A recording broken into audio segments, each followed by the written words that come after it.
Can you imagine a world where we can print not just plastic or metal, but living, breathing human tissue? In the realm of medical science, this is not just a wild dream, but an evolving reality.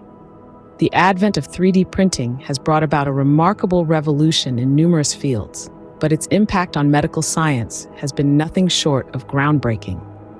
From the early days of creating simple physical models for pre-surgical planning, 3D printing has now moved to the frontier of bioprinting, a fascinating intersection of biology, medicine, and engineering that leverages cells and biomaterials to build personalized living structures.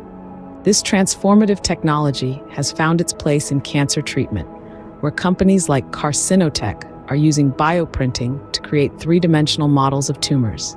This approach allows for personalized treatment testing and recommendations, paving the way for a faster, more efficient, and patient-friendly approach to battling the big C.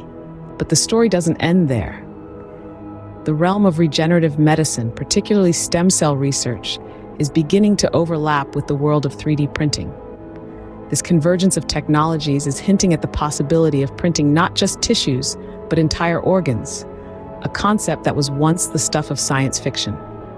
And now, we stand at the precipice of a new era, where 3D printed brain tissue is not just a concept, but a reality.